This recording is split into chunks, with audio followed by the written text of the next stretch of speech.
Let's give Dorian a hand. There's about 25 community members just giving big hugs to Delcia Perry. Hello, everybody.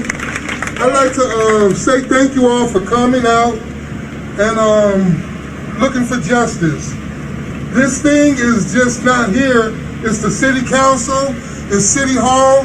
They're locking the doors. They won't tell us when the meetings are, so we can do something about this. They still have Ku Klux Klan members in the police force. So they don't intend to do any changes. They don't intend to bring justice. They're doing the same old things that they was doing that caused George Floyd's death, that caused all these other deaths. So it's just a terrible thing, a terrible state we're in. We're fighting the same fight that we've been fighting for 400 years.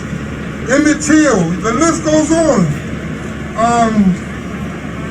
I don't know what else to say. I don't know what else to say. Action, we need action. We're here. But it needs to be pretty much every day. Because they're working on ways to not give us justice every day. Every day they wake up early to not give us justice. So that's where we are.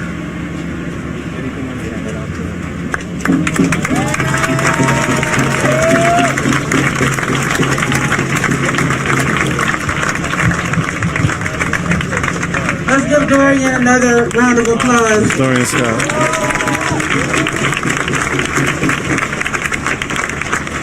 Next, I'm going to call up DJ from Twin Cities Coalition for Justice for Jamar. He joined the movement recently, but he's been putting in the work day in and day out. Let's give it up for DJ. Again, we're here live in Minneapolis. Jacob Blake Solidarity Rally. The community is speaking before marching. So y'all need to understand that America has been at war with black and brown bodies for over 400 years. And I just want you to know that we need time, okay? We need time, we have family, we have friends, and we need basic necessities like the ability to fucking breathe, okay? That's what we need. This right here is stressful. I can't speak to what happened in the video. I can't stomach it. I can't watch it anymore. I can't keep up with it anymore. There's stuff going on down over in Wisconsin. There's stuff going on in Louisiana. I don't have time for it. I'm trying to organize here. I'm trying to help here. And I'm getting attacked from all directions. This is ridiculous. So I talked to my dad last week on the phone, and my dad tried to tell me that change doesn't come quick. And I need to accept that change when that comes in my lifetime. And I also watched 4 hours of speeches from Malcolm X and MLK the other night. And I tried ignoring the fact that the videos were in black and white, right? So I closed my eyes. And I just listened to what they were saying. And I was shook to my core. When on multiple occasions it sounded like they were talking about Jacob Blake. When it sounded like they were talking about George Floyd. When it sounded like they were talking about Breonna Taylor. And all the problems that we as black people still face today. Real talk. There's no need to write any new speeches. All we gotta do is go back. Take an MLK speech. Take a Malcolm X speech. Take a Fred Hampton speech. Clean up the language a little bit. They like to use a little bit outdated terms, what we would consider. We run up the language a little bit, guess what? We have the exact same fucking speeches I've been giving the last 3 months at the protest.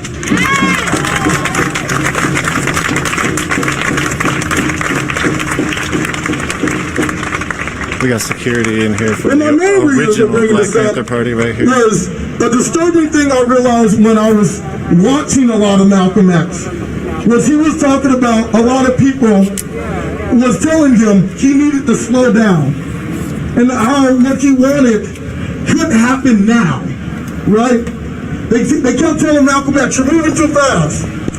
Here we go, fast forward 60 years. What the fuck has changed? They say we need slow change. What the fuck has changed? That's shit. This is bullshit.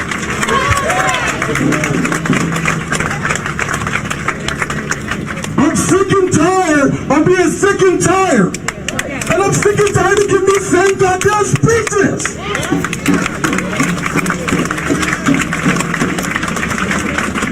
We need to realize that we have the power. Because this shit wouldn't be happening if we had community control the police. This shit wouldn't be happening if we showed the politicians who got the power. Who got the power? Who got the power? Ain't no power like the power of the people, because the power of the people don't stop. Say what? Ain't no power like the power of the people, because the power of the people don't stop. Say what? Ain't no power like the power of the people, because the power of the people don't stop. Say what? Ain't no power like the power of the people, because the power of the people don't stop. Say what? Ain't no power like the power of the people, because the power of the people don't stop. All right now.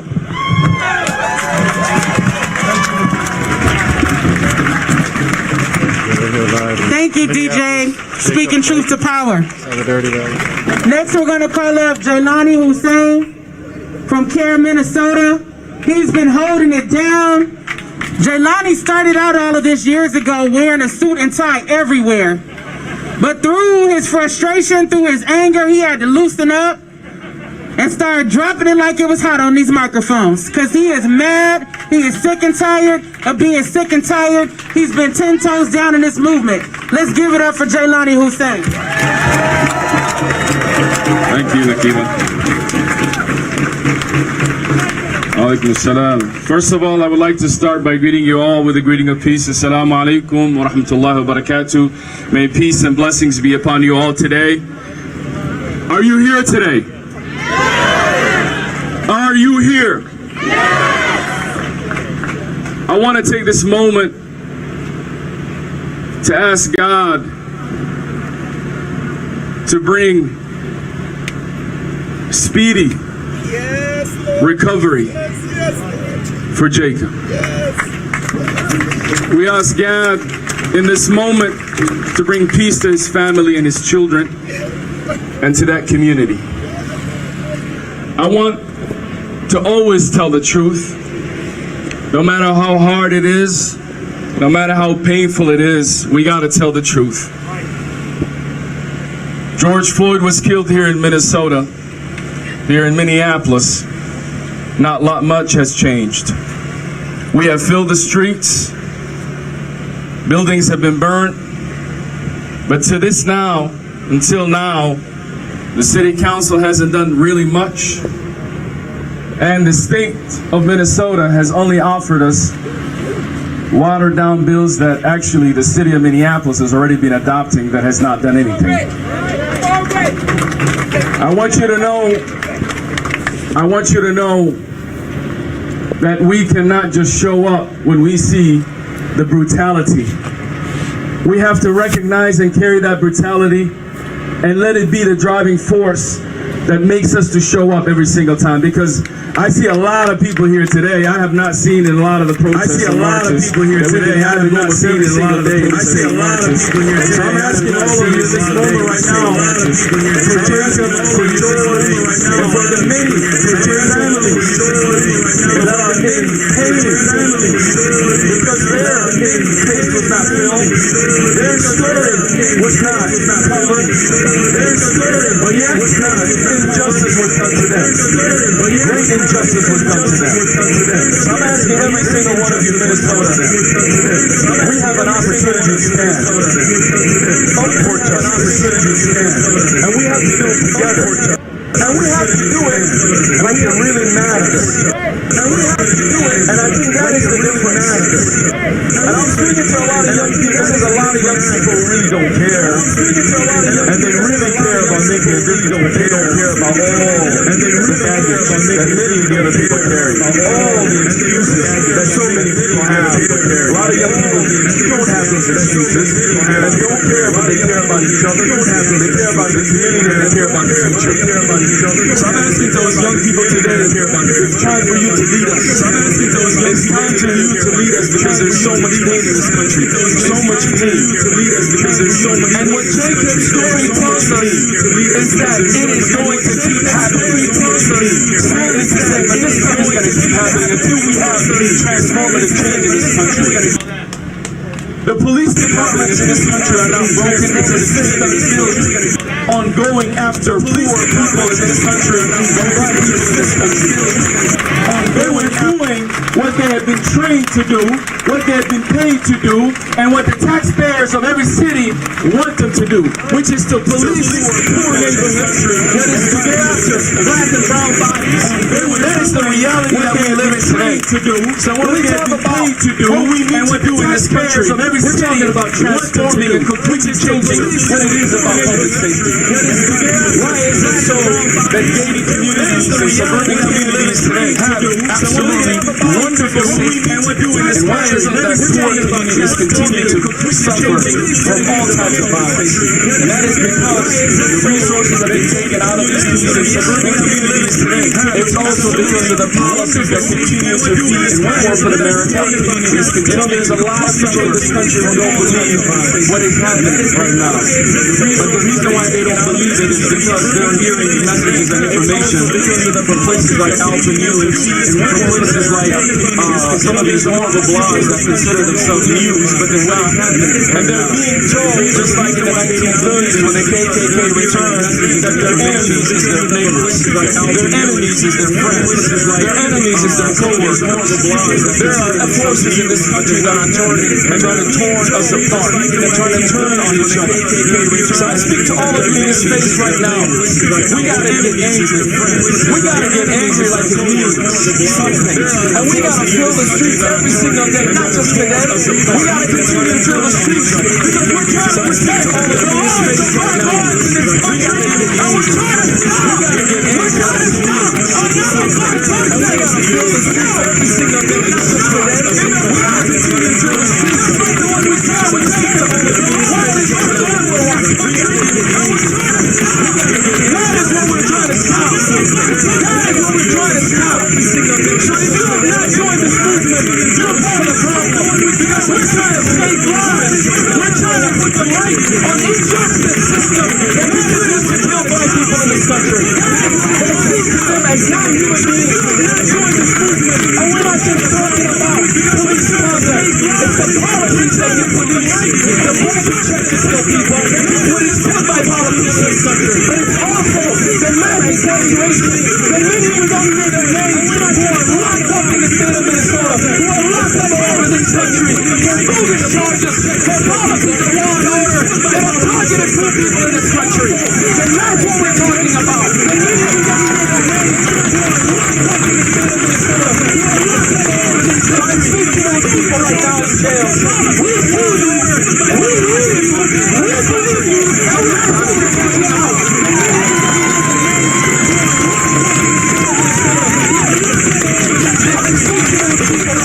This moment is not going to go down in history as a light moment. It's going to go down as a very powerful moment because the people have filled the streets.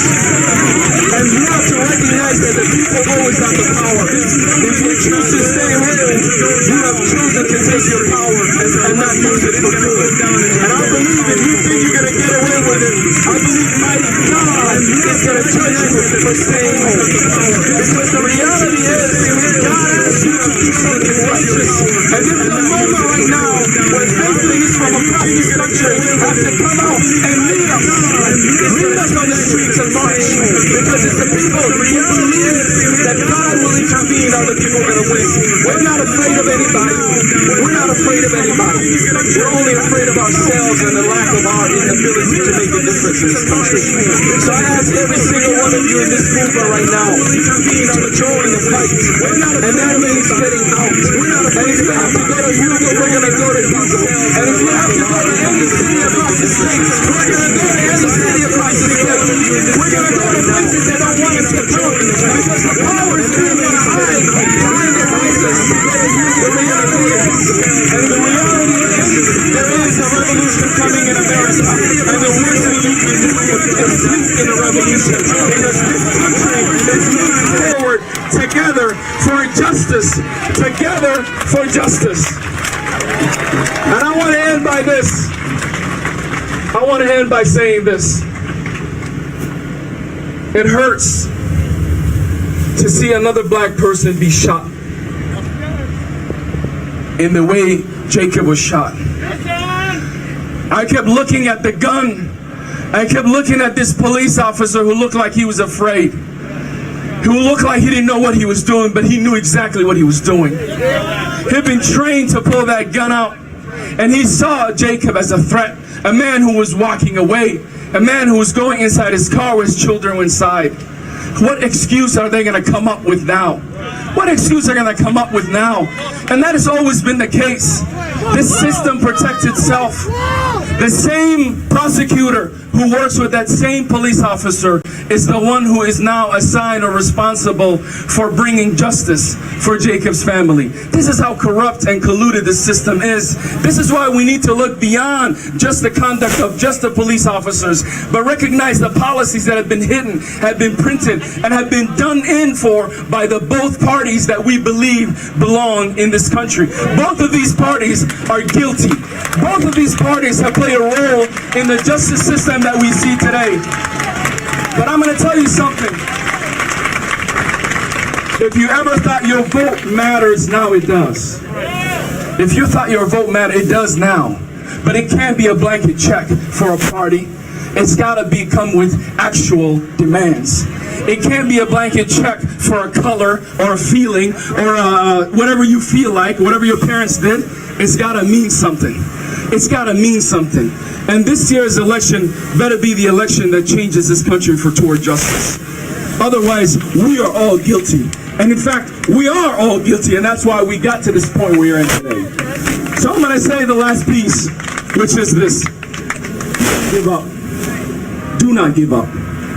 Do not give up, because we stand on the shoulders of people like John Lewis, who never gave up, even on his last days. Stayed in Congress, did every single thing possible to make sure something happens in this country.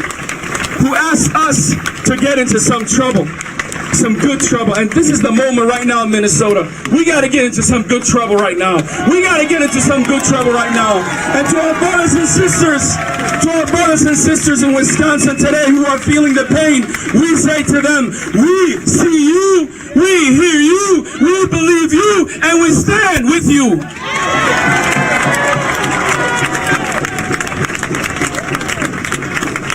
Let's give it up for Jaylani once again. That was powerful.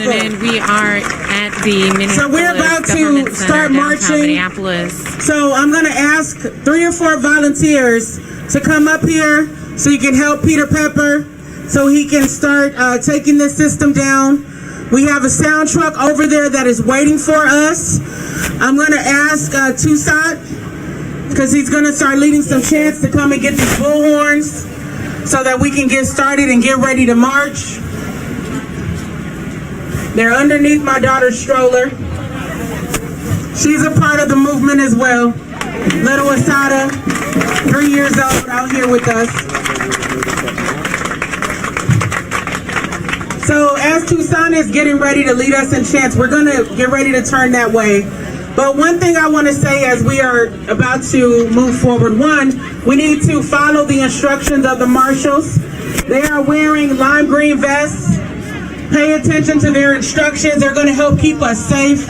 I also believe that there are some of the bikers here who stand in solidarity with Black Lives. They're going to help lead us and keep us safe as well. When we get to our destination, we are going to hear from some speakers. We're going to hold some space at that destination. So it's important, again, for us to listen to instructions and stand in solidarity. And if you guys are out here today, I just want to encourage you and to remind you to not be ashamed for standing up for justice. It doesn't matter what protest you go to. You don't have to agree with every word from every speaker in order to stand up for justice. So don't let white supremacists, fake well-meaning white people fool you into being ashamed for standing up for Black lives. Are sitting at home being keyboard warriors and not doing a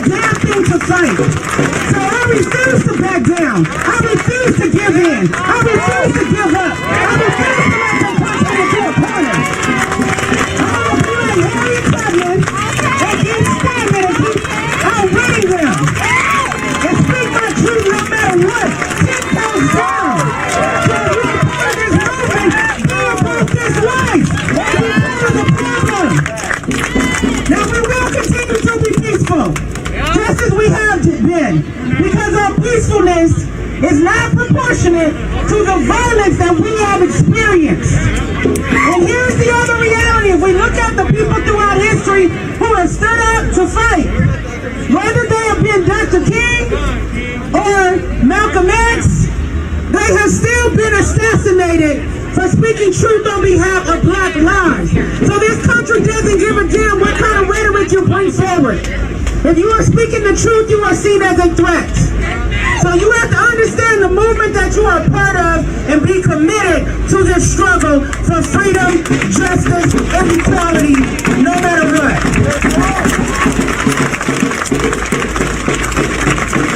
So Tristan, where are you at? All right, so I don't see him right now. What I'm going to do is begin to lead us in chants. So I want us to line up over there by the sound truck, and then the marshals are going to lead us, so you can chant as you walk. What do we want? Justice! When do we want it? Now! What do we want? Justice! When do we want it? Now! What do we want? Justice! When do we want it? How you doing? What do we want? Justice! When do we want it? Now! What do we want? Justice! When do we want it? Now! See you all the time online. My name is Nico. What's your name? Abby, bro. I'll give you one of these wins that we're at the school. We're trying to get the individual. Oh, yes. Okay, nice. So if you can come by. Oh, wow. I'm going to give a speech later on today. All right. Yeah. Thank you. Well, how long is it going to last? 1 hour.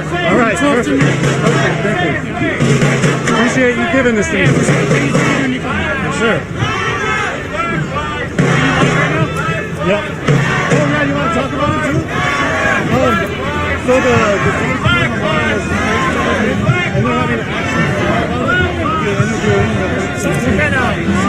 So we are live here at the Government Center. You guys heard from several speakers who are standing in solidarity with the family in Kenosha who is grieving the loss of Jacob Blake. And so we do have a community member here who is speaking up about the defacement of the George Floyd mural this week. Can you talk a little bit about what happened? Yes, hi. So I am a healthcare professional first, and I'm also a future physician who's currently in the process of heading to med school. So what I'm out here is, what we're actually trying to do is take the white coat of the individual who's a fourth-year med student who defaced the memorial of George Floyd away from him. Because if you can imagine what this individual did to a memorial in the middle of the night, imagine what that individual will do to a black individual in a vulnerable state in a healthcare setting. And so can you tell me when that action is? So we are going to be at the University of Minnesota Med School Wednesday at 12 o'clock. So that's the 26th of August. If you could please come and stand in solidarity with us. We're going to be sitting in. We're going to be asking the school to please expel this individual. We do not want him to graduate. And can you just kind of reiterate one more time? You said that this individual works in the medical care field, and if they're willing to come out and deface a mural, what consequence or what kind of danger is the public in with this individual working in the medical field? So his name is Daniel Michelson, and he's actually not working. He's a fourth-year med student. He's been through rigorous training to prepare himself for a physician. He was supposed to graduate spring 2021. As of July of next year, he would be face-to-face with vulnerable black patients, minorities. And this individual with that type of hatred in his heart, we do not want him in our communities practicing as a physician. Whatever else you want to do in the world is up to him. However, we do not want him in our community as a physician. And that's what we're protesting on Wednesday at high noon at the University of Minnesota Med School. Thank you so much. Anything else you'd like to add? Just if you could please come out Wednesday at 12 o'clock at the school to sit in with us for an hour, that would be great. If not, thank you for what you guys do at Riot. What's it called? Unicorn Riot. Thank you. Absolutely. Yeah, we've seen the photos kind of pop up online with the eyes of George Floyd on the iconic mural that's on the side of the building on 38th in Chicago. The mural's been defaced. The individual who was responsible for it has been identified. And so, yeah, if you're able to come out on Wednesday and stand in solidarity, that's what that action is about. And right now, we are in Minneapolis. There is a protest happening here. As you can see, hundreds of people are walking down right, I believe this is Fifth Street, and trying to see what the cross street is, walking down the center of downtown Minneapolis. This is 3rd Avenue.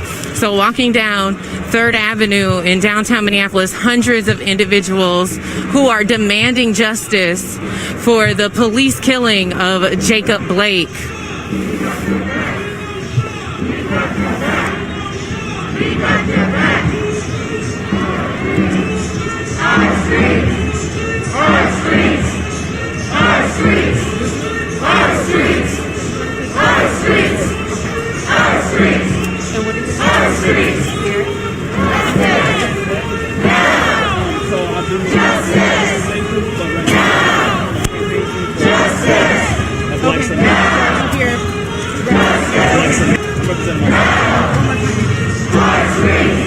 All right, well, I'm here with Derek. Derek, can you tell me what made you decide to come out today? Well, I actually born and raised in St. Paul, Minnesota, and I was living in LA for the last 3 years. And when George Floyd got killed,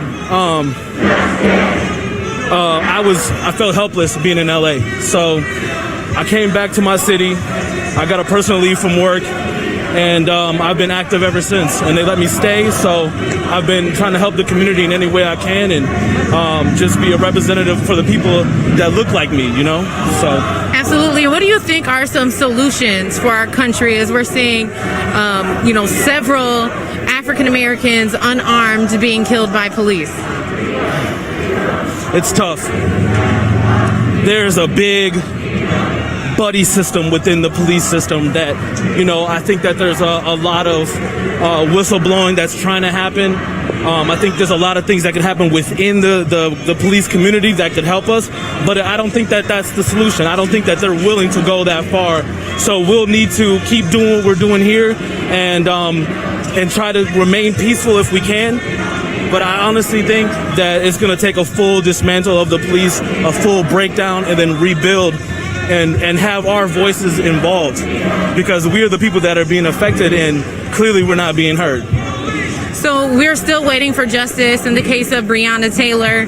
There was another incident in Louisiana, and now this incident that happened in Kenosha, Wisconsin. Do you think that this is going to reignite a similar unrest that we saw after the killing of George Floyd? So I had this conversation with my dad this morning, and these things are blatant. And I think that honestly, I think from the bottom of my heart that they want us to try to go to war. And I think that they want to get us out of our peacefulness and give us a reason for them to kill us. And I truly believe that. I mean, why else would they blatantly keep shooting people that are unarmed, black people that are unarmed? We got babies in cars, Philando Castile. I mean, a brother of mine, you know what I'm saying? That's family. And it's just like, it's just blatant, and I think that they're just trying to agitate us, but we have to remain vigilant but smart. But we have to make sure that we remember that we have a lot of power that doesn't require firearms and tearing down buildings, but those things may be necessary. Anything else you'd like to add today? I would say that if you're sitting at home right now and you're not out here trying to help us, you're part of the problem. Like a lot of these speakers are saying, we need people out here to be heard, and if you're turning a blind eye to it, you're a part of the problem. So help us. Thank you so much for your time today. Again, we are in downtown Minneapolis right now. Hundreds of individuals have come together to protest the killing of Jacob Blake in Kenosha, Wisconsin. Just to give a little context, Kenosha is located in between Chicago and Milwaukee. It's a town about 100,000 people live there.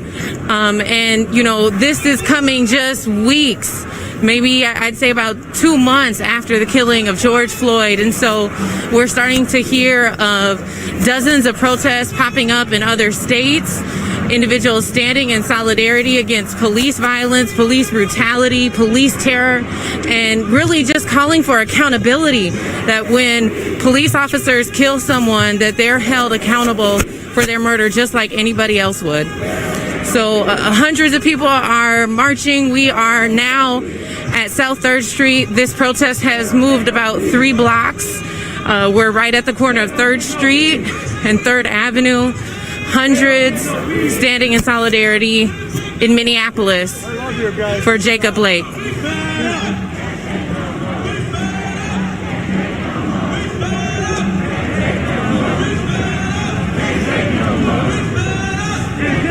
I love you guys. Thank you. We love you Thank you for too. being out.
If you're just tuning in, hundreds of individuals are protesting the shooting of Jacob Blake in Kenosha, Wisconsin. I'm here with Christoph. Can you tell me what brings you out today? I heard about what happened through a post from Communities United Against Police Brutality. I volunteer with that group. They have a public call that you can call into any Saturday. So I've been keeping track of some of the things that are on the calendar on their webpage.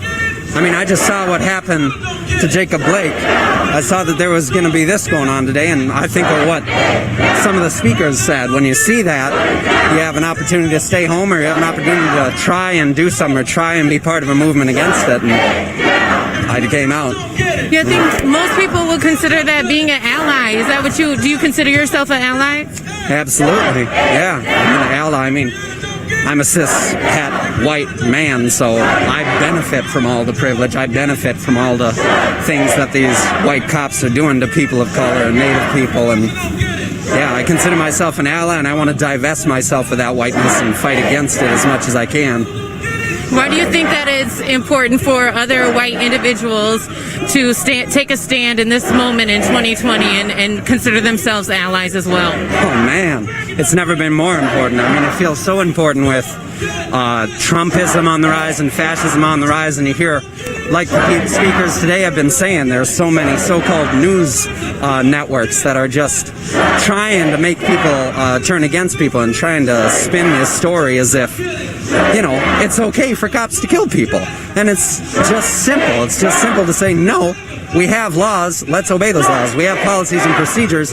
The cops have to follow them. They can't say we're going to follow them here, but we're not going to follow them when it's people of color. Christoph, anything else you'd like to add today? Yeah, I mean, keep coming out to protests.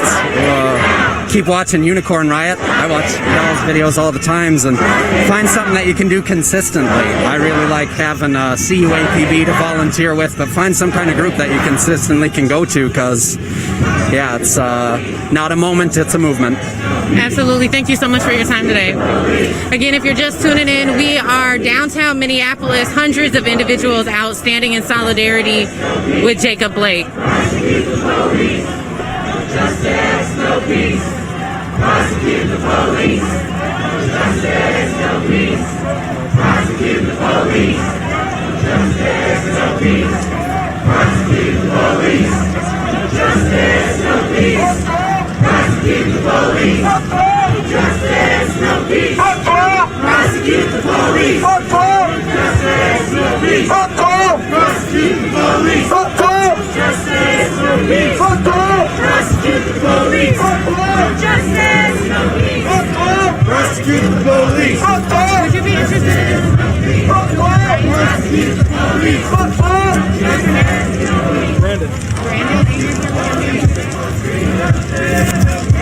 So I'm here with Brandon.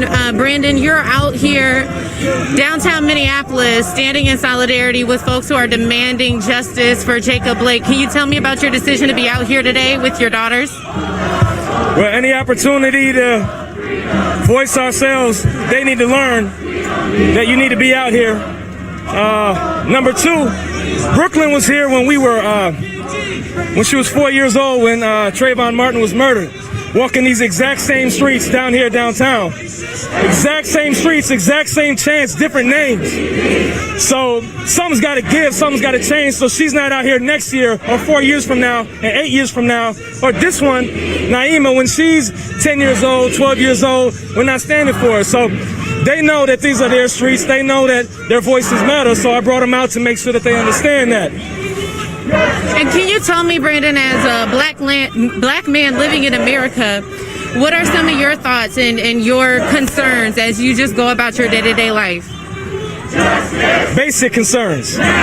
Basic concerns for peace, justice, harmony, welfare, economic safety, which means that we need to defund the police now in this community and across the country and start over.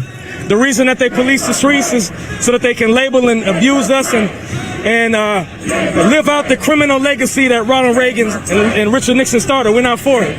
So basic pursuits of life, liberty, and happiness, which we don't have. Now, you talk about defunding the police. There are some people who are terrified to defund the police. What do you say to them, and what are some community alternatives that you think could be better replacements? Well, everybody needs to learn how to defend themselves and their families, and that's where it needs to start, as far as I'm concerned. The more you have, the more control you have over your body and how to use your body as a mode of self-defense, the less fear you have. And that's why a lot of these police are freaking out. And aside from their racist tendencies and attitudes, is that they don't have a basic self-defense mechanism, jiu-jitsu, karate, something that they can use and utilize and fall back on. So our communities need to have a basic understanding of self-defense. We need to arm ourselves, and then we need to arm our neighbors, and we need to teach them the same. And that's the most basic, fundamental way that I believe that we can make sure that we are the answers to this question. Brandon, are you comfortable with your oldest daughter maybe saying a word or two? Definitely. Brooklyn. Young lady, would you like to say what brings you out here today and why this is important for you to be involved with? It is very important for me to be involved in because I don't want to grow up, be my dad's age, and still have to do this. Yeah. And what do you think is the solution that your generation can bring forward? We can protest and use our voices. Even though they're small, they still matter. We could gather, I don't know, we could make posters like around our school maybe. We could make, like, I'm artistic, I like to draw, and I like draw Black Lives Matter, and I could draw George Floyd and stuff like that. That's something that we could do. Anything else you'd like to say? No, thanks. Thank you so much. Thank you so much. Again, if you're tuning in, we are downtown Minneapolis. If you take a look up here, we are just now coming up to Hennepin Avenue. Hundreds of individuals marching for justice for Jacob Blake, who was shot in Kenosha, Wisconsin.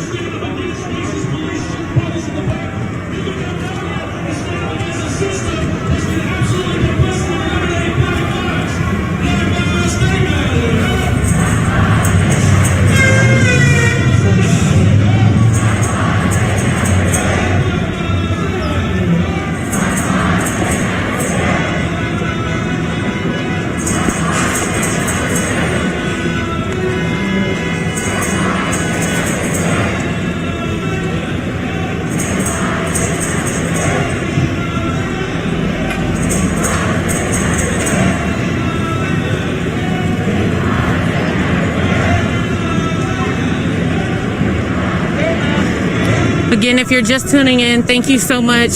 We are broadcasting live from downtown Minneapolis, where hundreds are marching for justice for Jacob Blake, who was shot in Kenosha, Wisconsin. Kenosha, for context, is right in between Chicago and Milwaukee. It's a town about 100,000 in population. We are hearing that Jacob Blake is in serious critical condition.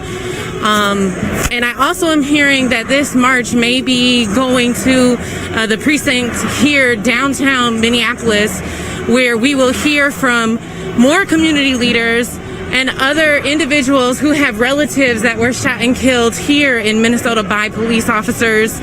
A lot of folks, you know, in Minneapolis are still grieving the death of George Floyd, who was killed by Minneapolis police officers.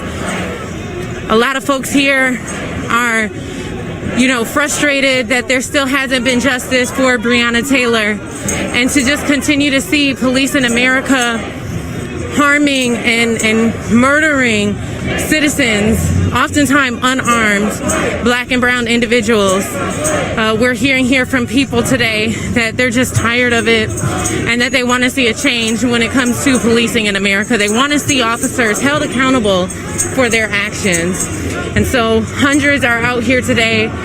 We're hearing that similar marches, protests, and rallies are being held in dozens of cities across America. We have yet to find out whether or not this movement will kind of be, you know, reignited from what we saw happening after George Floyd was killed. So right now we know that there was unrest in Kenosha, Wisconsin, and Madison last night. Clearly we're seeing individuals here gather and protest, dozens of other cities.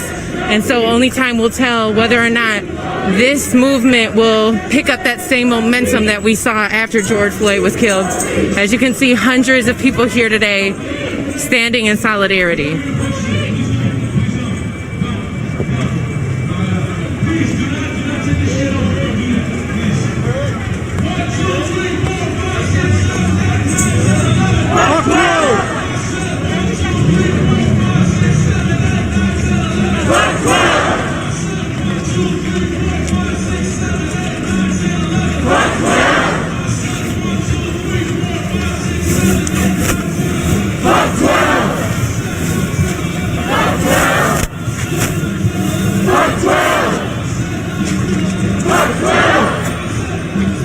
I'm too short for that shit.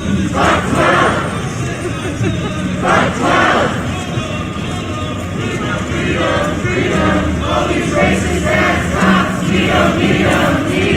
Anything interested in the interview with Unicorn Ryan? What's your name?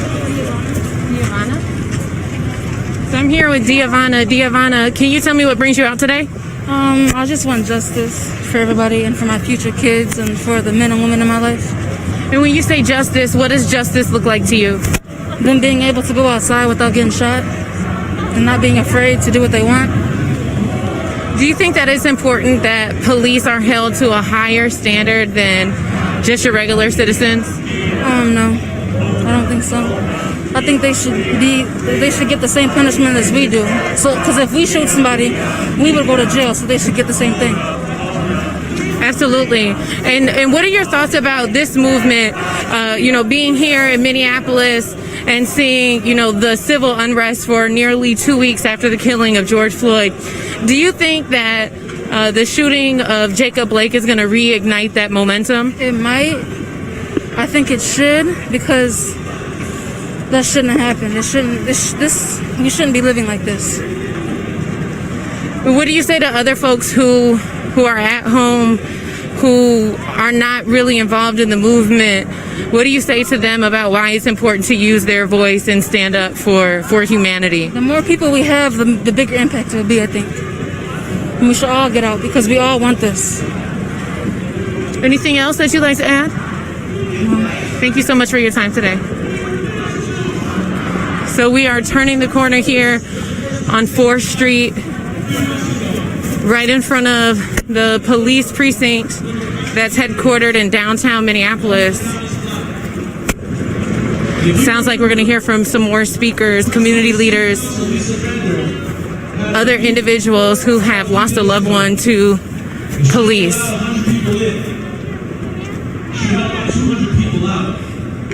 If you remember when homeless folks, unhoused folks rolled up on Mayor Jacob Fry's house, he didn't come out. This is the running narrative of your city. They don't want to talk. They want to keep the status quo. They want to keep it, as Nikema says, business as usual. They want to keep it all the same. But you're here today to say that you want different and that you demand different.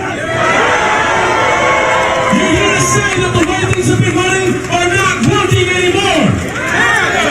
You're not going to wait to show up in a city council president Zoom meeting. You're not going to wait until the cops come out, put their badges down and their guns down like Flint, Michigan, and march with you. You're not going to wait for Mayor Fry to take back all the racist rhetoric and white signaling that he did. You are not going to wait.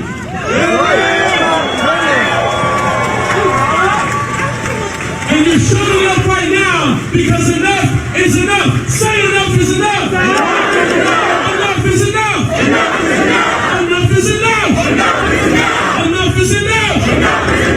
And now we stand here again because another brother, a black man.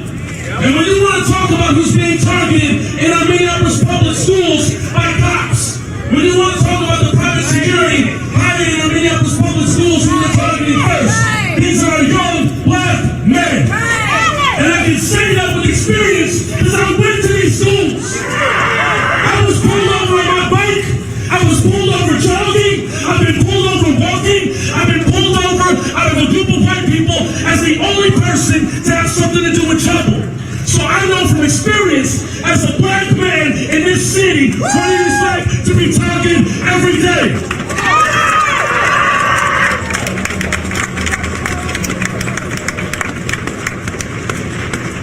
And when we take the amazing leadership of people that have been out here before George Floyd, before Jamar Clark, since Terrence Franklin, before Terrence Franklin, and they give you a platform to speak in a very dangerous place like Hugo, Minnesota. And then the white folks in Hugo want to act like they're scared for their lives. And then the Star Tribune that's here wants to put my face on the cover of their story and say that my name is John Thompson. You got me right the fuck up. We all look alike. John Thompson gave a great speech. They tried to portray him as some angry, over-the-top animal when he is a human being expressing his justified and rightful outrage to the racist system. And if you folks find that scary, then I tell you, watch the video of Jacob Blake.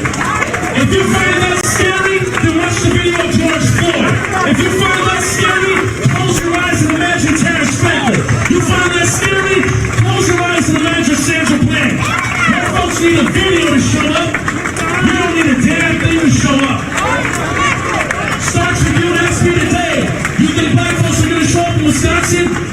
That's not a question. The question is white folks going to show up and not center themselves on Portland?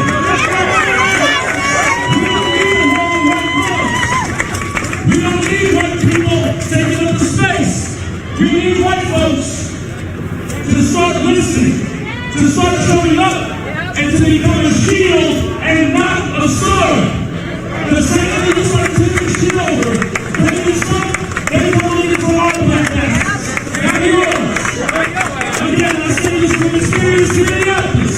Biking, jogging, walking, minding my own black ass business, I've been pulled over for it all. White folks, you may have not. That being said, it's time for you to hold the space and listen to black people. It's time for you to stand up and keep showing up for black people. We don't need another Instagram black square. We don't need another hashtag. We need you to hold your constituents accountable. We need you to be shutting shit down every day. And we need you, especially, to start standing between police and white folks. Say that shit! Say that shit! I'll wrap up on this narrative real quick. What they did to Jacob was to set an example for the rest of the black community, to keep them all in check. And they might have known that they were filming too. So when they brutalize a black body, maybe they find that advantageous. Oh, this is going to be filmed. Now they'll all see it. And they'll all know what happens when they step out of line. So we can keep them all in check. We show them. And we saw what happened to Jacob. See in the background. And we're not doing what they think we're going to do. The Kima sort of coming at the youth. We're not going to have to check. The youth we're not doing, going to stand back. putting up a picture. There's some spray paint that got spray painted onto the windows. Something like that. That's what you see in the background off to the left. Whether you're not doing the faith-based community, you need to understand this mechanism. They say in faith-based communities, particularly in Christian communities, new level, new devil. Listen! As you ramp up your work, they're going to keep testing you more and more. As you ramp up your voice, they're going to keep testing you more and more. As you start putting your right body out there, your family's going to keep testing you more and more. And it is time for you to level up and keep leveling up and keep showing up.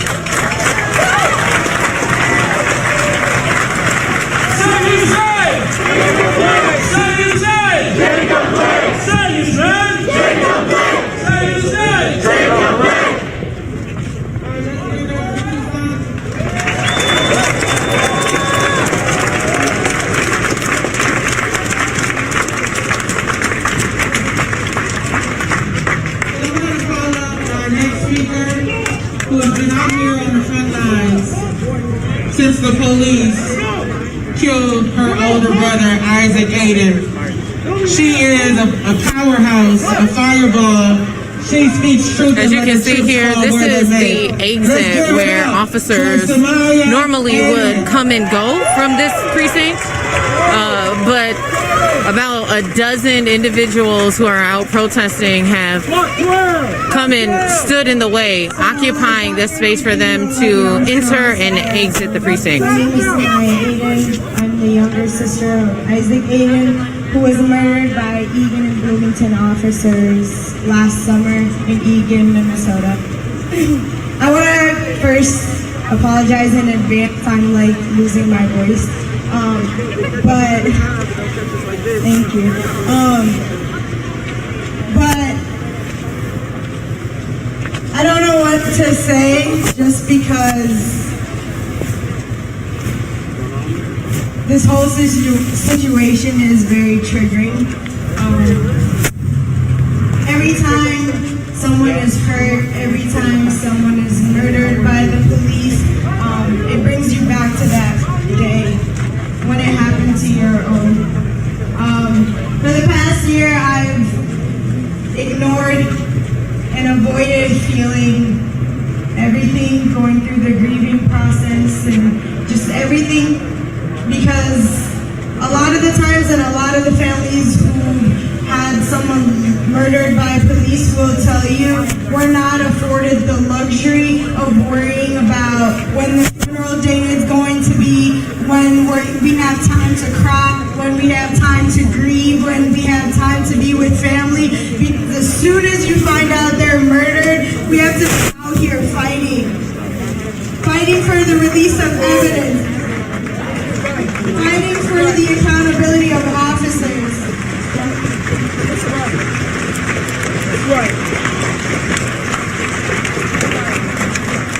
Because I promise you, had my brother been murdered by someone on the street, someone who looked like me, someone who looked like him, he would have been at his... As you can see, there is a helicopter and a drone flying above the protest. There's actually two helicopters flying above the protest today. That warrants a death penalty.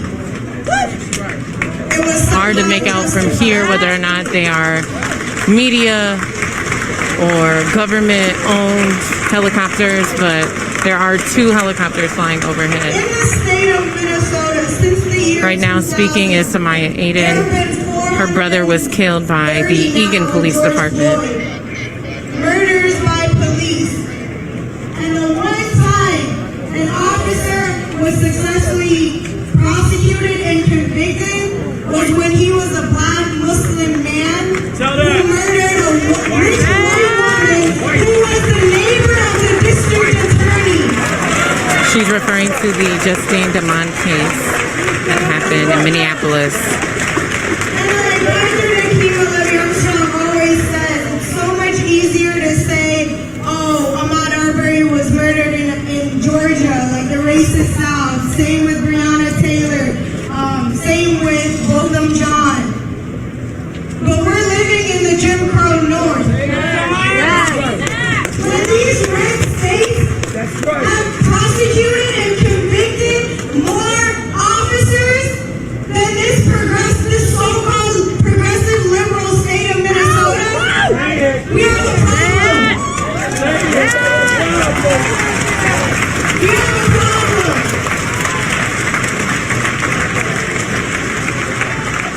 By show of hands, how many of you were in St. Paul on Saturday at the March for Justice hiding? Look around. Where was y'all at? Where were you? Where was y'all at? And I'm talking to the white progressive liberals. Where were you? Yes. Because it didn't start with George Floyd and it didn't end with George Floyd. No. And I spent my time speaking, calling out the white progressive liberals who say vote blue no matter who, and who are telling us to vote for Biden and Harris who are literal cops. But I'm out here. Who are watching live streams from the comfort of their house. Where the hell are you? Why does it take us being murdered on camera for you to care? Yes. Because we live this shit every single day, whether it's caught on camera or not. Yes, Samaya. Because it's not only my reality. Danielle, Jordan, my sisters out here. This is Tashira's reality. This is George Floyd's reality. That's right. This is Cordell Handy's reality. This is Marcus Golden, Jaffrey Smith, Tom Lee, Paul Castaway, all of these families, all of these names that you haven't heard about. We live this every single day, and we continue to have to live it because you do not want to acknowledge your privilege, and you don't want to put your voice and body on the line.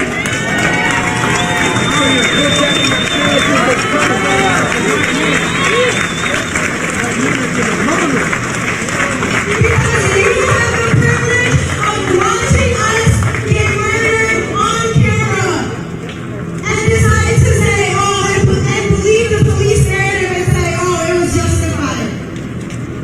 How is the murder of somebody justified? It's not. It should be. I talked about going to the theaters in Oakdale with my little brother after our brother was murdered to watch Just Mercy. Every white person in that theater was bawling their eyes out. And like I said, it's so easy to just say, oh, this happened back in the 80s in Alabama. It's about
I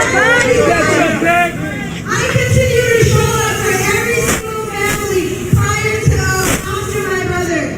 Continue to leave chants for them because I know how I felt not having somebody leave chants for my brother, to not have anybody organize a protest for my brother, to not have anybody give a damn. I want to do everything by myself for the past year. Where were you guys? Where were you for all 429 people who've been murdered in your state since the year 2000? And I'm not going to thank you for being out here for doing the bare minimum. Yes, Mariah!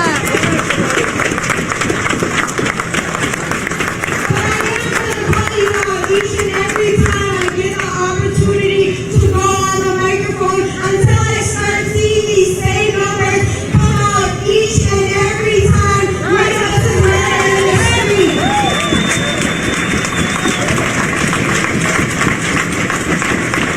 Because I said it before and I'll say it again. Hashtag BLM doesn't mean shit to the families who are lost homeless to police violence.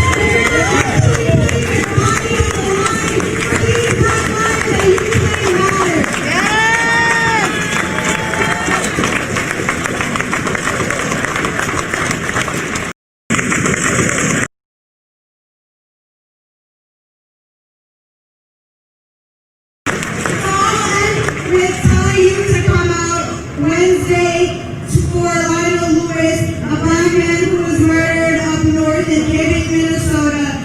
Back in 2009, he was hogtied and thrown in the back of a squad car with a bag over his head in 90-degree weather for an hour and a half.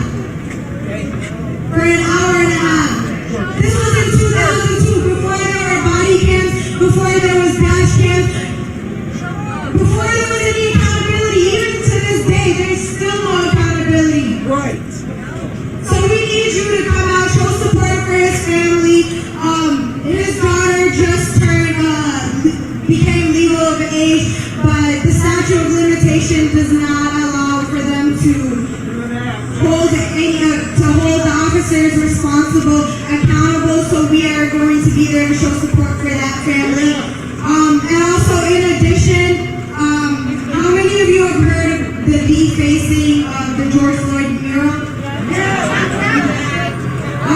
So the U.M. students are holding a sit-in on Wednesday, August 26th at 12 p.m.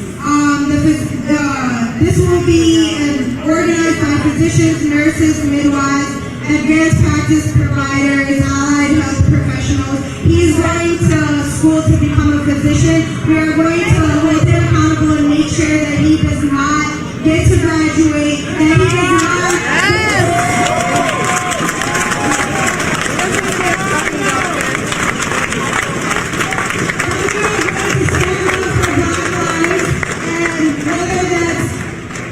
In the streets or in healthcare or at hospitals or whatever, and he'll tell you more about it. So continue to come out. Thank you.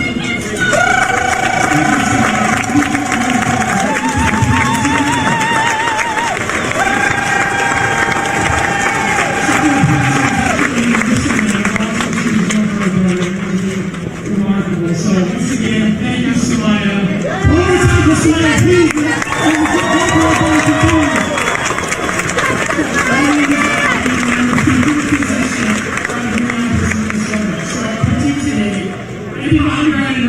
So for the past 3-4 years I was a nurse, and I've witnessed the implicit bias of white physicians, nurses, at the hands of the implications that they have on black lives. So this, what was it, 18 or 19, a few days ago, we saw with a 4th-year medical student at the University of Minnesota medical student did with the defacing of the George Floyd mural. Is it? Does anyone know what I'm talking about? So what we're doing is Wednesday at 12 o'clock at the school, we're holding a quiet sit-in at the school to have the demands that we want met by medical school. So what we're asking for is the individual not graduate. So if everyone here, even for an hour, if you can come out for 1 hour, please, to sit in with us, to solidarity, so as soon as the individual graduates, you will come into our community and provide care for Black individuals. So there's a reason that Black individuals don't just look at professions. And if you can think back to the simple study, to Henrietta sexual studies, and it shouldn't be today. This is that was sold to a Black lady. So this is something new. So Black people also being their lives are being lost in healthcare culture. Please, this Wednesday, 12 o'clock at the University of Minnesota Medical School. Please come and have a place sitting with us and demand justice for George Floyd, and have Daniel Mickelson, who's a 4th-year medical student, be held accountable. We want to expel. We not let him go.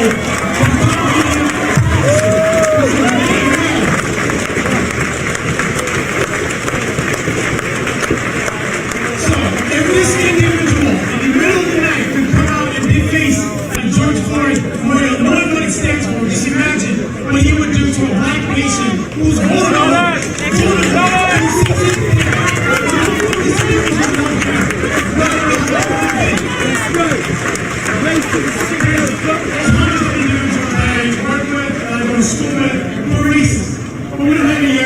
We have clear evidence. We have a 4th-year student who's on video defacing over where he held beliefs for my city color, for the color of Black minorities. We cannot let this individual into our community and practice healthcare. Please, I'm begging you all to come on Wednesday and demand this individual be expelled. It's not just police, it's healthcare, it's politicians. We are at risk as Black individuals. So, please, once again, 12 o'clock Wednesday at the University of Minnesota Medical School, Moose Tower. You can look us up. It's Black Votes for Black Lives here on Facebook. Once again, Black Votes for Black Lives, Wednesday at 12 o'clock. Thank you, everyone.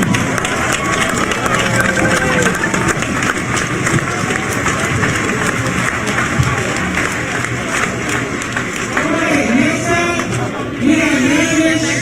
He's a young who's been holding down at 38 in Chicago. He's been traveling around the Twin Cities at protests, and he's starting his own movement, Police the Police. Let's go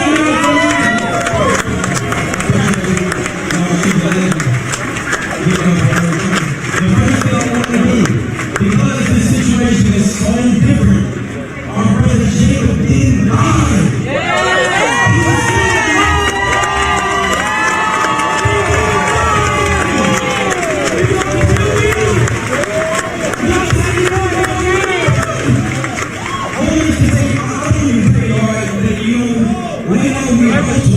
Because we are praying he stays alive so we can see his name in court.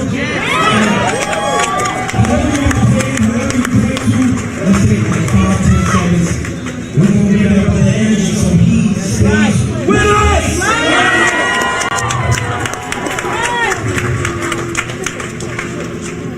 They shot the wrong one. They found it was a new page. They thought it was 50 Cent. 7 times, put it on the car, they didn't apprehend him, his son's in the seat. Every time this happens, they just prove themselves. There is nothing you can do that warrants the cops to kill you. However, on the same hand, that's on the left hand, on the right hand, you can do nothing and get killed by the police. Because they didn't know yet.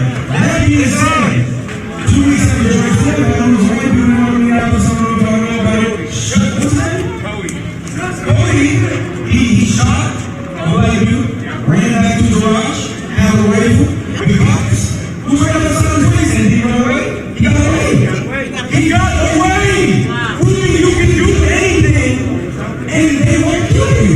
But at the same time, you can do absolutely nothing and shot in the back 7 times in front of your children!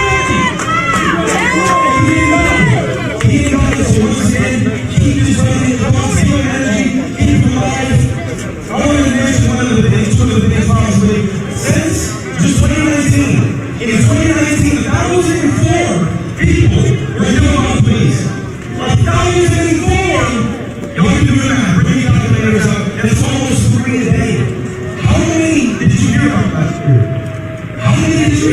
not sure. 4, 5. If you super into it, maybe 15. If you're an attorney, maybe 100. Right. We don't need accountability. We need redemption. We always talk about holding accountable. But if I were at Walmart and I killed your loved one, I go to prison and you kill me. So why do you have one another blue uniform for your loved one? You don't go to prison and nobody comes to get you. What I'm saying is dangerous. This is dangerous what I'm saying. Think about what I'm saying? It's dangerous. Having redemption for a cop has accountability. Because if you kill my mom, or you rape my mom, which is legal for a cop to do in 31 states, including America, I am going to kill you or you're going to prison. No one is a cop.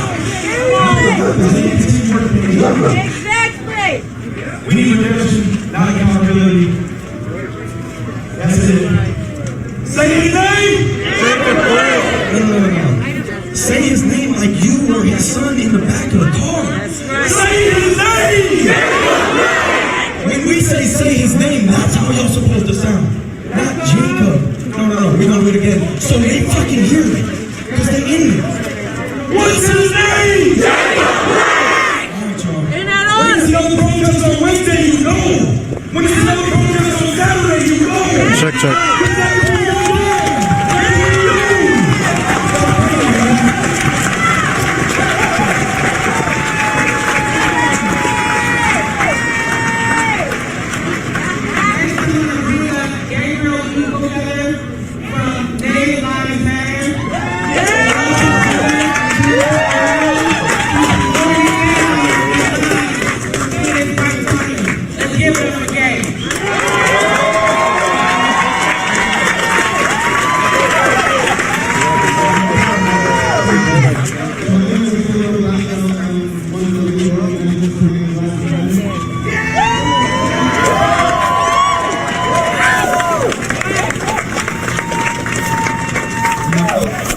Also here representing my brother Paul passed away, who was killed by the police in Denver, Colorado on July 12, 2015. We stand in solidarity.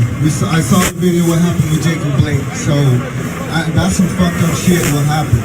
You know, when I saw the video, man, it pissed me the fuck off. The only thing that I can just think of, that the first thing that came to my mind when I was sitting there watching it, man, was I was fucked. Wow. Fuck 12! Fuck 12! Fuck 12! So before I get off the mic, I just want to give a shout out to some people, some Native people that has been killed within the last week. Just yesterday, there was a Native guy in North Dakota. His name is Jacob Ludiser. He was shot in the back. Brandon Ludiser, that's his name, sorry about that. His name is Brandon Ludiser. He was killed in North Dakota by the police. He was shot in the back 5 times. So we're here to stand in solidarity with him also. Thank you guys. So another name I want to bring up too, his name is Hebrew Otis. He was killed 2 weeks ago tomorrow. And he was killed in Rapid City, South Dakota. He was a Native guy. He was having a mental health issue, and he poured gasoline on himself. And as they were trying to talk him down, the police shot him with a flashbang, which caught him on fire, in which he died. So we stand in solidarity with Hebrew Otis. Thank you guys. Another name I want to bring up, just the other last week, there was an Indian girl. She wasn't killed by the police, but she drowned, saving 18 kids in the Minnesota dam.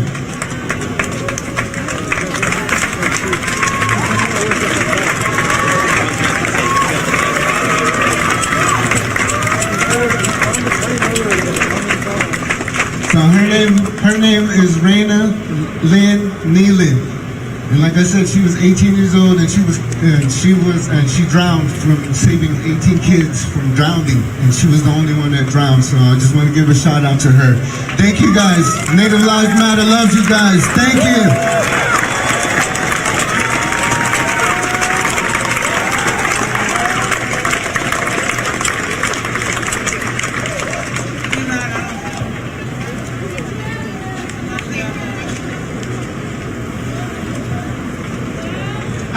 let's give it up again for Gabe, Antonia, Native Lives Matter.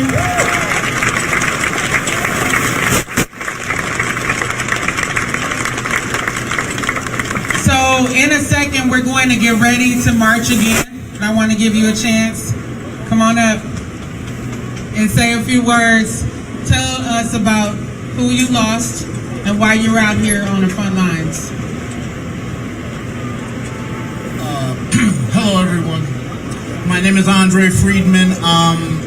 June 23rd, 2018, I lost a friend. His name was Thurman Blevins. Thurman Blevins was killed by the Minneapolis Police Department in a botched killing, a murder, as he was running away from them in fear of his life. I come out here to stand in solidarity with every family, every person that has been killed by the police department across this country. We can no longer stand by and watch us die out here on these streets by this gang. These are not police killings. These are gang killings. These are people murdered by the largest gang in the United States of America. The police department. How many more do we need to lose before we are no longer victims? How many more fathers gotta be killed? And let me say this, how many more children need to become orphans? How many more black women need to become widows? How many more before it becomes official that Black Lives Matter? Because the narrative stands that Black lives do not matter, and you do not need to be committing a crime to get yourself killed. Just being part of the solution, we have learned, can get you killed. Listen to us! Police, listen to us. Our lives matter. We are not predators, and fuck your narrative.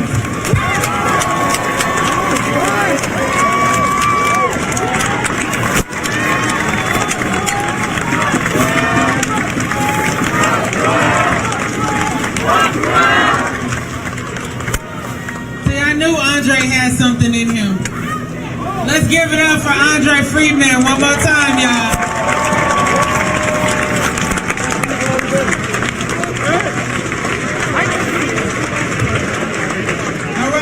As you can see here, there are a couple of cops standing behind the precinct in riot gear. There have been about a dozen protesters who have aligned themselves right in front of the entrance exit of the building, and so as a response, it appears as though officers are lining up in the back of the building with riot gear. I remember when Thurman Blevins got killed. You may be able to see the officer who is standing in the alley. He has what looks like some type of a wood club maybe in his hand. To where Jacob was at, to where Breonna Taylor was at. We all gotta stick together. There's also been some helicopters that have been circulating the protests in downtown Minneapolis. One of them has been identified as a media helicopter belonging to CBS. The other one we were not able to identify who it belonged to, but those helicopters continue to circulate overhead of the protests happening here in downtown Minneapolis. Getting ran over by cars and semis, snatching semi-truck drivers out their truck at 6. Who else doing that? You can see here officers starting to stand guard behind the precinct, fully armed with riot gear, bulletproof vests, helmets. And this individual that you're seeing here, he looks like he has some type of a club, some type of a wood stick in his hand.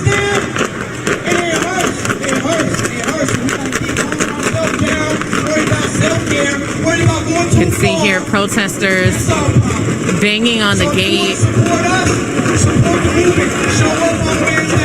Some people putting up their middle finger, protesting the accountability of police. But we also know that the medical field right now with COVID-19, what is they doing with our bodies?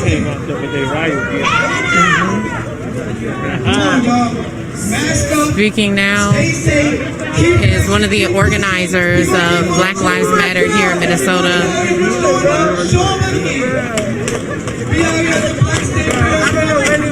If you're just tuning in, this is a march that has turned into a protest in front of the police precinct in downtown Minneapolis. Individuals standing in solidarity for accountability for the shooting of Jacob Blake.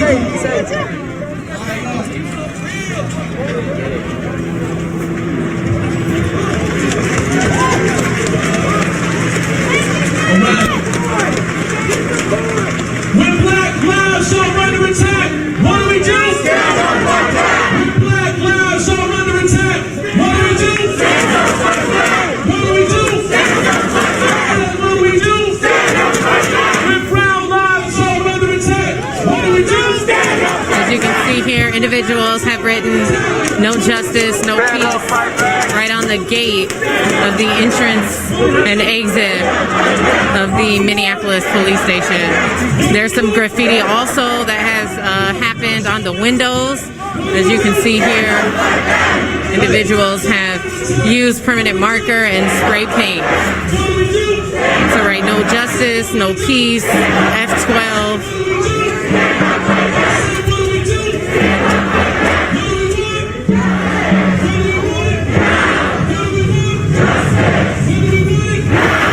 You can see here hundreds of individuals out here today standing in solidarity.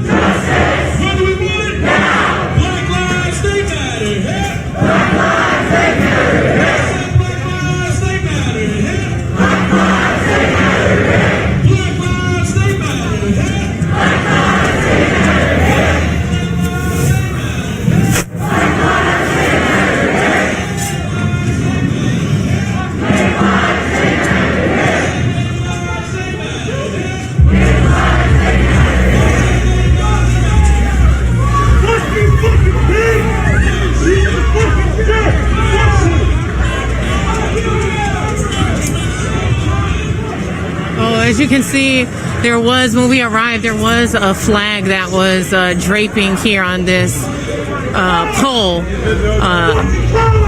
There was a flag here. I'm sorry, I was a little distracted. Somebody was aiming a little beam at the surveillance camera, and so I was trying to figure out what was going on there. But yeah, as you can see, the flag that was draping above the police station has been taken down. I believe that one of the individuals who was out here may have grabbed it, but that was not something that I witnessed myself. But we do know that when we arrived, there was a flag draping there, and that flag is no longer there.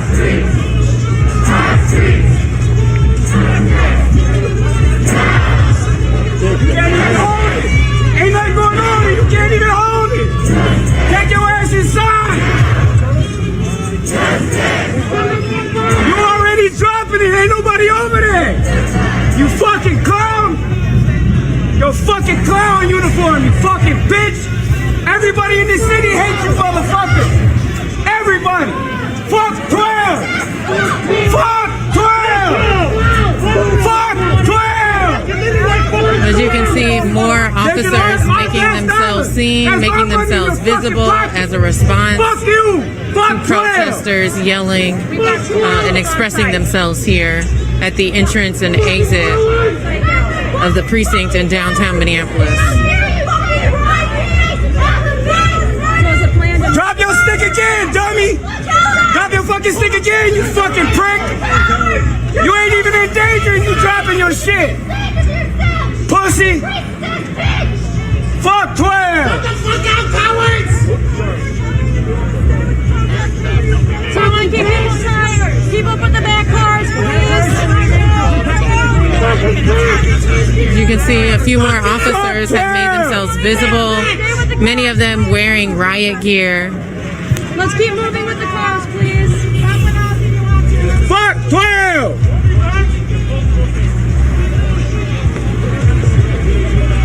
So folks are marching now, circling back around to where the march started. Hundreds are out this evening demanding justice, demanding that officers stop shooting black and brown individuals, and when they do, that they're held accountable for it. What we saw today, we saw speeches from several community leaders. We also heard from Delshia Perry, from Samaya Aiden, folks who have lost loved ones to police brutality and police terror. Delshia Perry, she spoke at the Government Center. In case you're just tuning in, her son was killed in Beltrami County Jail. She has now an active wrongful death lawsuit filed against several government entities. And here at the police precinct in downtown Minneapolis, Samaya Aiden was one of about a handful of speakers. And Samaya Aiden, her brother Isaac Aiden, was killed by Eagan police, and she's still seeking justice for her brother. So several folks who have been impacted by this issue speaking out, asking for justice. And as you can see here, hundreds of individuals coming out to stand in support and say that police should not be able to just shoot citizens without any accountability. This has all been reignited from the shooting in Kenosha, Wisconsin. Jacob Blake was shot by Kenosha police. Kenosha, for context, is located in between Chicago and Milwaukee. It's a small town. About 100,000 people live there, so pretty small town.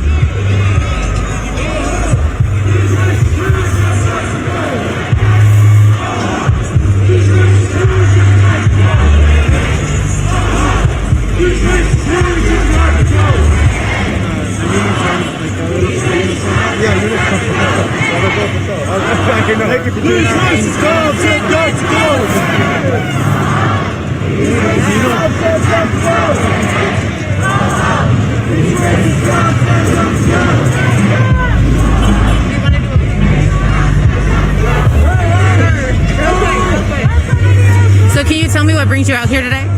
We're out here to demand justice for not only Jacob Blake, but all the people who were brutally murdered and or harmed by police departments in their cities. The Minneapolis Police Department right here, not only a couple weeks ago, were responsible for killing a man in broad daylight. So I'm here to stand for all of my relatives, my black, brown, and indigenous relatives, and to really show up and show that the youth, the young people are here to make a stand, and that we're not going to let these cops kill our people no more. Anything else you'd like to add? Justice for all these people, and for all you that aren't standing out here with us. You need to be out on the streets. You need to be caring. You need to be watching the social media. You need to be watching the people on the ground. Be sure to educate yourself. Thank you so much. Thank you so much.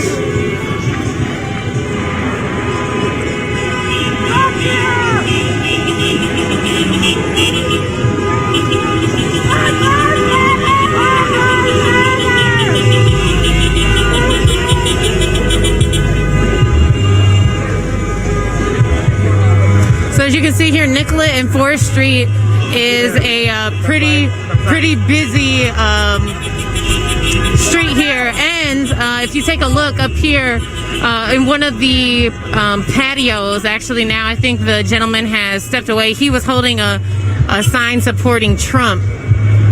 You know, it's just those types of expressions and public demonstrations that continue to kind of agitate peaceful protests here in Minnesota. This, where we are now, is right on Nicollet and 4th Street. This is really a line where a lot of public transportation comes, and so as you can see, the protest, the march has stopped traffic a little bit, and there are about a dozen cars at the back of the march just protecting anyone from, driving in, or any, cars that are out and about being able to just drive through the protest. So there are about a dozen cars in the back of this march, just keeping everybody safe, honking their horns in solidarity, and really to just make some noise. Downtown Minneapolis is the center of where a lot of business happens in the state of Minnesota, but it's also where a lot of affluent residents live. Apartments that are occupied downtown Minneapolis are very, very expensive. And so to just be in this space at this time, disrupting the peace for many residents is very, it's a very impactful way to build awareness about this issue that's impacting Black, brown, and indigenous people all across the country.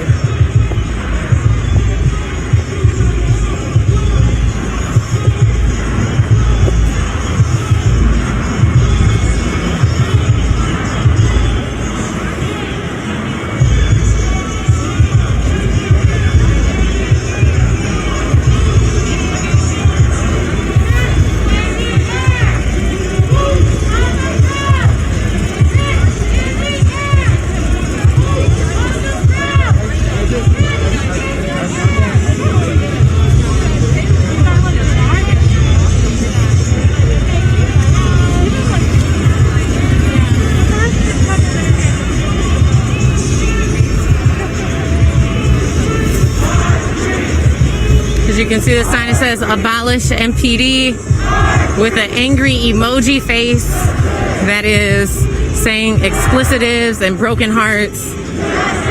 A visual representation to what many folks are experiencing and feeling, not only in Minneapolis where George Floyd was killed, but all across America.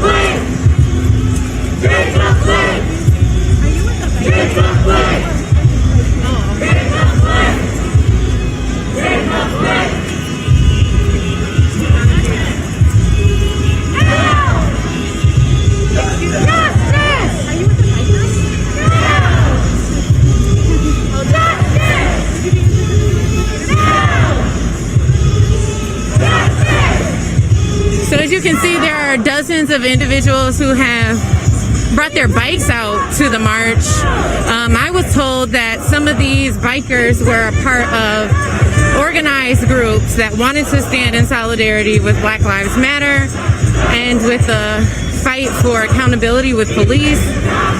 Dozens of individuals out in the march with their bikes, standing in solidarity, demanding justice for Jacob Blake, for Breonna Taylor, for George Floyd, and for the many of individuals who have been killed by police here in the state of Minnesota. This march started at the Government Center downtown Minneapolis at about 5 o'clock. Individuals marched about 3 or 4 blocks down to the Minneapolis precinct. We heard from community members. We heard from other individuals who have lost loved ones to police here locally. And now hundreds of folks who have come out for today's demonstration are now marching back to the Government Center. What we have seen is a lot of graffiti, a lot of tagging being done. As you can see here, someone just did this. ACAB stands for, I believe, all cops are bastards. We also seen some similar graffiti happen at the precinct. F12, no justice, no peace was written on the entrance and exit of their building, where we also saw a handful of officers come out in riot gear. Some folks believe that's to instill fear among the peaceful protesters, to agitate peaceful protesters. But as you can see here, it did not stop the protest from being peaceful. Hundreds of individuals marching on, demanding justice for Jacob Blake.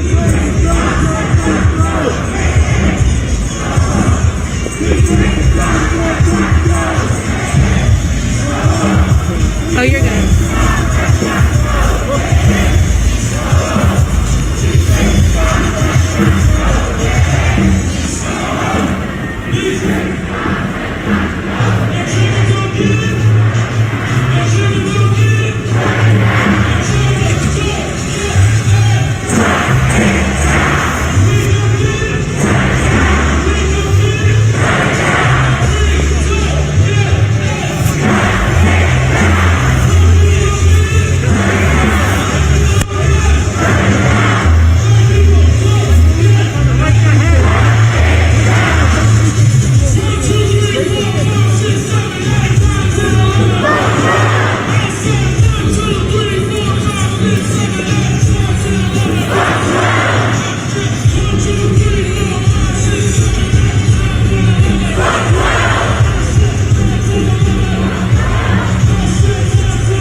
No justice, no peace.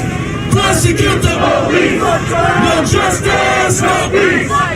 Prosecute the police. No justice, no peace. Prosecute the police. No justice, no peace. Prosecute the police. No justice, no peace. Prosecute the police. No justice, no peace. Prosecute the police. No justice, no peace. Prosecute the police. No justice, no peace. Prosecute the police. Everybody stay back, stay back. So, you're not a marshal. What we've seen here is that it looks like there's some agitators who have come out to this march, to this peaceful protest to agitate the situation. Maybe about 24 of the protesters have gone down to confront the agitators. In addition to that, a lot of the community marshals who are designated and trained to organize these protests and keep individuals safe have also gone down to confront the agitators. At this time, the group has not been identified, but we do know just by their very presence that these individuals do not appear peaceful. We went 4,000 strong. We had the first people on at 4 o'clock. Hey, do we got 4,000 guys with guns? What we do know is that maybe 24 men and women have shown up to the protest that appear to be agitators, who appear to be confrontational. And in response to them showing up, a lot of the community marshals and organizers have come forward to ensure that no harm is done and that everyone here at this peaceful protest is kept safe.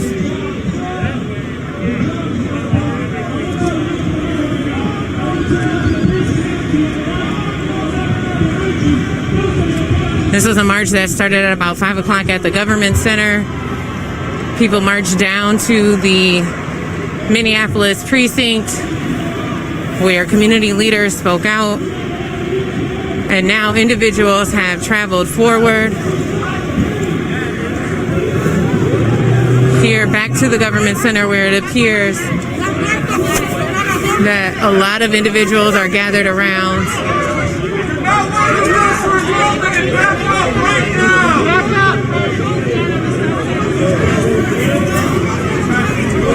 It appears as though somebody is in a headlock.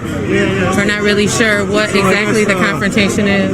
Yes, that person, they had hit the girl, they tackled her, and then people went and protected her. Yeah, sorry. What we just heard from a community member was that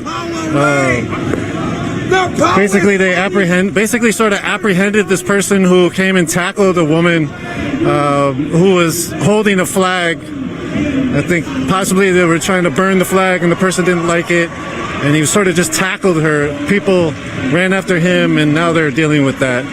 So we're not going to focus too much on that. Thank you.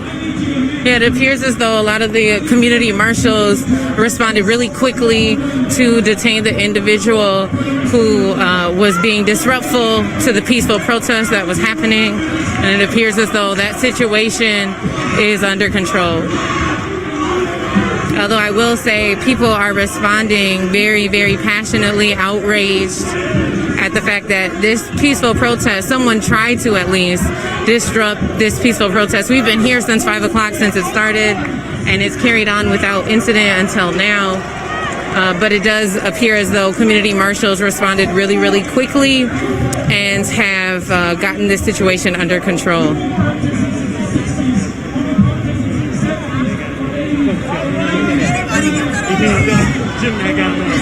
Don't move. That part. And we need to come out and protest. We need to do that because there's a lot of people that are hoping we go back. How many of you have been protesting? And when we were at that last precinct, there was a big barrier. They took down that barrier. You know why they took it down? Because they thought we were going home. They got it wrong. We are not going anywhere. Say his name. Say his name. Say his name. Say his name. Say his name. This is a moment right now where we can decide to make a difference. And I want everybody to realize this is not just about Minneapolis. It's never been about just Minneapolis. It's about every single jurisdiction in this country. It's about every city, every county, every state. We got to change the laws in the book. We've got to change the laws in the book. We've got to transform public safety in a meaningful way. And we're going to do this together. We're going to do this together. And we need every single one of you to show up. I'm going to ask you, I have two simple asks. Two simple asks. As you see today, our numbers are strong. I don't want this to be the last day we come out this strong. There's a protest tomorrow and Wednesday. There's going to be many more throughout this week and weekend. I want you to bring people out. I want you to bring people out. If you come, don't come alone again. If you come, don't come alone again. Call your friends just like you've been calling for a night out. Call them out and say, guess what? This is our moment. This is our time. And we are passing. Enough is enough. This may be even in this. Fuck 12! Fuck 12! Fuck 12! Fuck 12!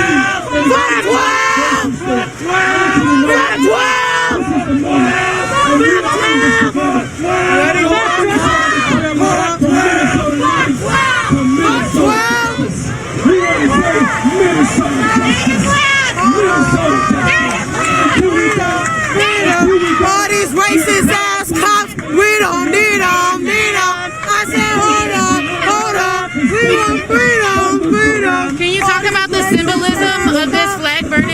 because they burned our homes. They burned our children alive. You think this stupid ass flag means shit? It doesn't mean anything. I don't care. I will come to your house and I will burn it down if that's what it takes to see that my life matters, that all of our lives mattered, and they've been mattered. But you've continued to kill us and do wrongdoing against us, and it's illegal for you to rape our women? Fuck 12! Fuck America! Fuck this shit! Can you talk about the incident that happened down at the corner? Somebody tackled me for the flag. Are you okay? No, my side hurts a lot. So I'm telling you right now, if we're going to cross those bridges, we're going to do it together. And so all the white allies are telling you right now, have those hard conversations with your friends, your family, and the relatives that you have. But show up every single day. Continue to show up. And for all the politicians who thought their days was going to be hiding, it's no longer a blanket check vote. We are voting for justice. We are voting for our lives. We are voting with our voice and our heart. So right now, before I bring the Cuban to close us out, the entire chance, I have one last point. And I said this earlier, I really mean it. I really believe deep down in my heart, we are going to win. We are going to change this country for better. We are going to win this for our children, our grandchildren. We're doing this for generations that are unborn. We are doing this for ourselves. So let's back 50 years from now and say, we heard the cries of George Floyd, and we never stopped until we got justice. So therefore, we demand justice by any means necessary. And I'd like to bring the voice of our generation, someone everyone knows here, Nikki Young. I'm sorry. Let's give it up for Jayani, y'all. Now, honestly, I gotta speak to this.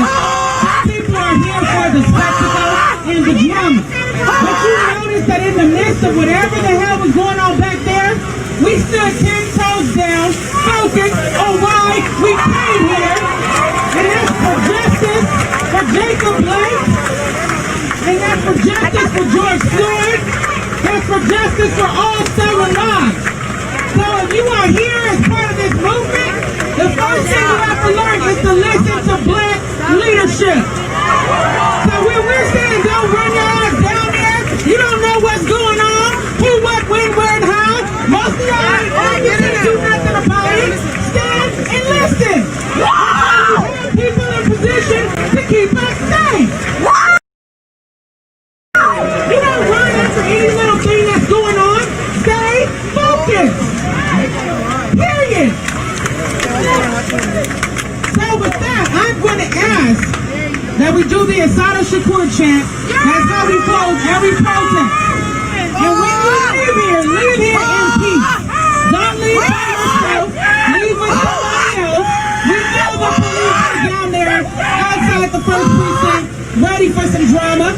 They had on riot gear. They were ready, but we didn't give them what they wanted because we came in peace. Period. And that's how we gonna leave, in peace. So please repeat after me. It is our duty to fight for our freedom. It is our duty to fight for our freedom. It is our duty to win. It is our duty to win. We must love and support one another. We must love and support one another. We have nothing to lose but our change. We have nothing to lose but our change. It is our duty to fight for our freedom. It is our duty to fight for our freedom. It is our duty to win. It is our duty to win. We must love and support one another. We must love and support one another. We have nothing to lose but our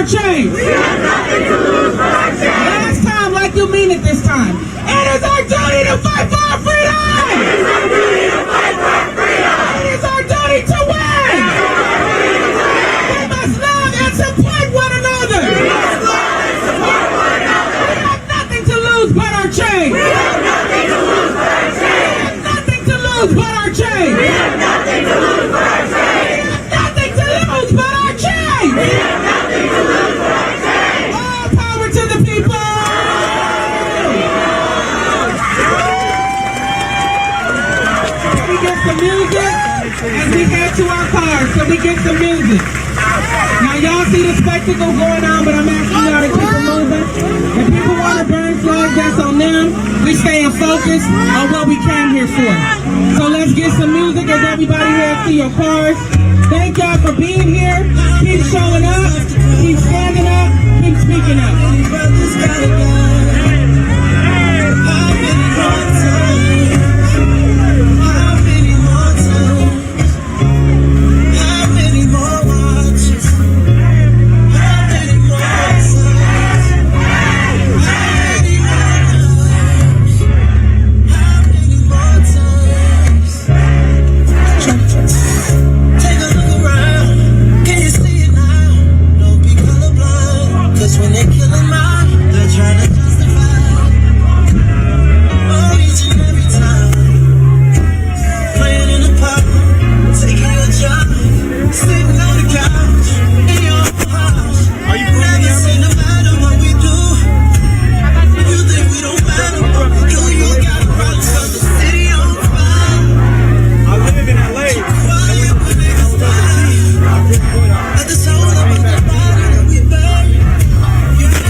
A few of the protesters lit a flag on fire, and what we've heard from community organizers is that was probably what incited the incident that we saw at the end of the street. However, the individuals who are trying to stop protesters from burning a flag were detained because some of the tactics that they were taking to try to stop the flag from being burnt were violent and aggressive towards women, and so some of the community marshals were able to detain the individual who was responding violently. That situation seems to have been quelled.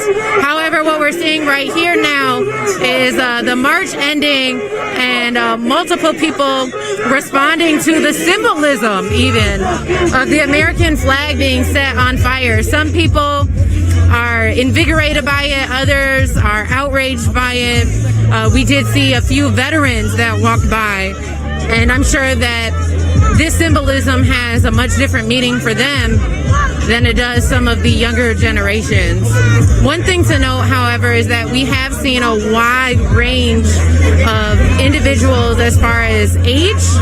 So we've seen individuals come out with their children, infant children even, and we've seen elderly folks who are out here standing in solidarity today, demanding justice for Jacob Blake, who was shot in Kenosha, Wisconsin. The last update that we had on his health is that he was in critical condition, that he did survive the shooting, but that he is still fighting for his life. This march in downtown Minneapolis started at about 5 o'clock and is wrapping up. However, we're seeing a few people, probably about 100 people, who are still kind of hanging out around down here, demanding justice, expressing their outrage and concern.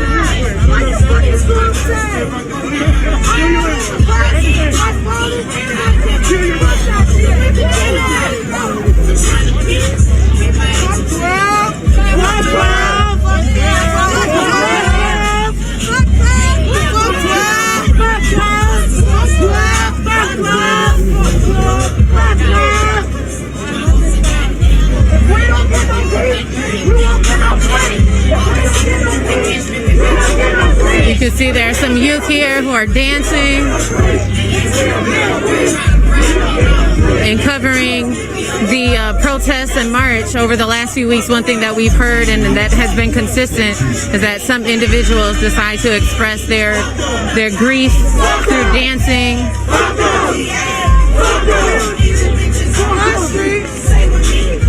the police! Fuck the police! You a bitch and a half! Fuck the police! Fuck the police! You a bitch and a half! Fuck the police! Fuck the police!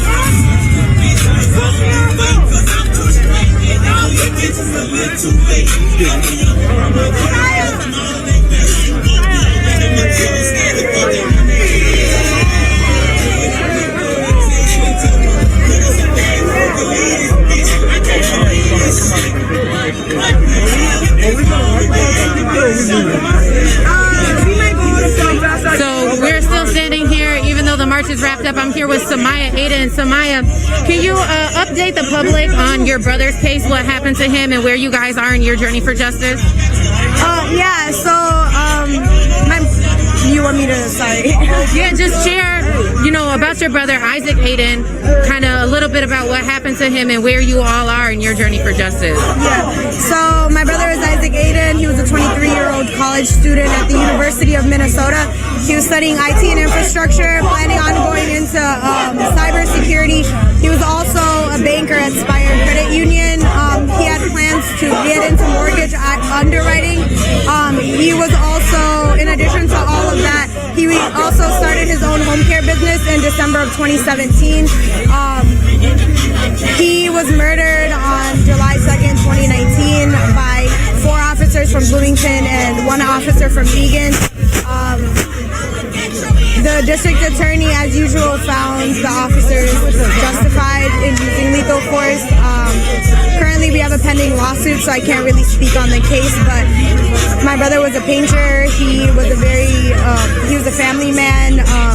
He took care of my grandmother, my 2 brothers, and I was studying political science and criminal justice, I was on my 3rd year of college, and had to drop out of everything, come back out here to protest and fight for his justice, and in the process advocating for other families as well, because prior to George Floyd's case, a lot of people weren't aware, a lot of people didn't care, and so trying to be that voice that I wish I had, and in the process honoring my brother's legacy,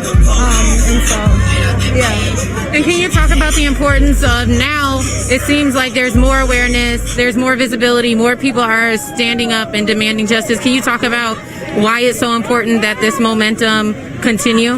Yeah, absolutely. So we saw protests every single day since May 25th in Minneapolis, St. Paul, all across the Twin Cities, and also in the suburbs surrounding the Twin Cities area.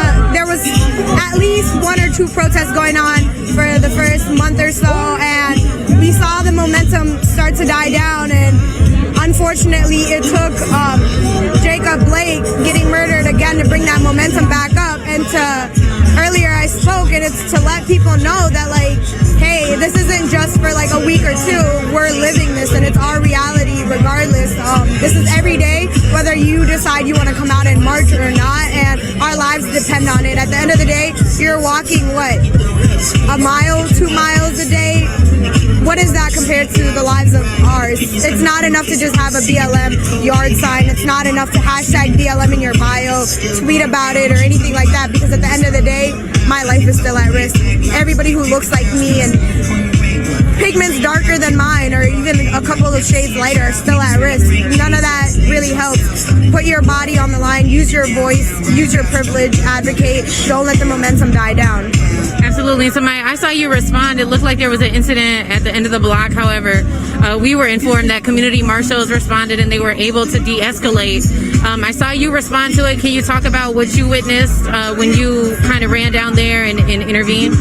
Yeah, So we had someone who wasn't a part of our protest who was walking down the sidewalk, and as one of my friends was rolling up the flag, she had the flag upside down, and as she was like rolling it up, this man came and like tackled her and hit her in the ribs and tried to snatch the flag from her, and as she was wrestling with him over the flag, we were able to intervene and separate her and the guy as well, and have, I guess, circle him to kind of question him, and then I came over, grabbed her to validate so that she could let people know if that was the guy or not. I'd seen it, but it was more important that she identified him as well, and so with that, he was escorted out, and we were able to calm the situation down and de-escalate. And just really quick, I know that you have organized and participated in dozens of protests. Can you talk about the continuous, presence of agitators and how there are designated and trained community marshals on site to help de-escalate some of those situations? Yeah, absolutely. So while we have seen people and the momentum die down and less people come out in marches, we've seen a lot of people come out of the uprising, like BARP, like the bikers riding against police brutality, and they have stepped up and they have helped in terms of cars that are trying to run over people and just in situations like that. But in this case, we were able to see white marshals put their bodies on the line in between to protect a black woman who was assaulted. But personally, for me, this is probably one of the worst I've seen for a man to put his hands on a woman, especially a black woman on top of that at a Black Lives Matter rally, to really show that even when we're fighting for our lives are still at risk, and we need people to step up. And I'm so glad that the marshals were able to put their bodies on the line, and I was happy to see that there were white marshals specifically putting their lives on the line or putting their bodies in between, and just helping her be okay, identify, and we're gonna bring you away from the situation to provide you with what you need, space, whatever that may be. So we've seen a lot of de-escalation. I know the marshals take de-escalation training, so do the bikers. We've seen a lot of people step up from the uprising and continue to do that work, and we have at least 1 or 2 incidents at every rally, and unfortunately, but we're able to de-escalate. I know there is trauma that comes from situations like this, and hopefully my friend is able to heal, I guess. Maya, anything else you'd like to add tonight? I would just encourage people in Minneapolis, St. Paul, in the Twin Cities area to come out tomorrow at the march for Lionel Lewis. He was murdered by police in 2002. I would just encourage people to find out about these other cases and continue to stand up for these families and advocate for these families and be voices. Get more involved. There's always more you can do. Local organizations support independent journalists like Unicorn Riot, who is always on front lines doing the work. King Demetrius, Louis Tran, HP, Sean, a lot of these, Brad Segal, a lot of independent journalists who are continuing to share our story, continuing to follow up with our journey. We've seen a lot of the local mainstream media come in, be the opportunists that they are, take advantage of our trauma, take advantage of our grief, and as soon as they got what they needed to push out the narrative that they wanted to kind of leave and not see the whole process through. And so I'm grateful for independent journalists. I would encourage people to support them, continue to do more research, continue to find out about these hashtags that have gone unnoticed, and continue to come out, put your body on the line, donate to independent journalists, donate to these organizations, because a lot of the times we're out here re-traumatizing ourselves, putting our lives on the line for, I don't know, just the fight against injustice is just out of compassion. And so thank you, Samaya, so much. We appreciate it. Again, if you're just tuning in, we are downtown Minneapolis. You can see there's a little kid over here who's playing. Folks gathered here starting at about 5 o'clock, marching for justice for Jacob Blake, who was shot in Kenosha, Wisconsin. There were I'd probably say about 600-700 people who marched from the government center here in downtown Minneapolis down to the Minneapolis precinct. There we heard from about a dozen community leaders and other individuals who have relatives that have been shot and killed by the police, like Samaya Aiden, like Delshia Perry, other organizers who are creating movements to present community alternatives to police. And so this is so significant because about 2 months ago, individuals were out in the street protesting the death of George Floyd, and now our neighboring state, Wisconsin, is experiencing similar encounters with police. Kenosha, Wisconsin is actually in between Milwaukee and Chicago. About 100,000 people live there, and a black man by the name of Jacob Blake was shot in the presence of his own child. He is in hospital care right now. He is fighting for his life. And so right now what we're seeing is kind of the die down of a march that started at 5 o'clock. Individuals came back here, wrapped things up, and now we're just kind of hanging out trying to figure out, are folks going to head home, or is this movement, is this gathering going to migrate to other places in the community? So as you can see, there's probably about 100 people who are left, even though the march is officially over. There's about 100 people who are out here still.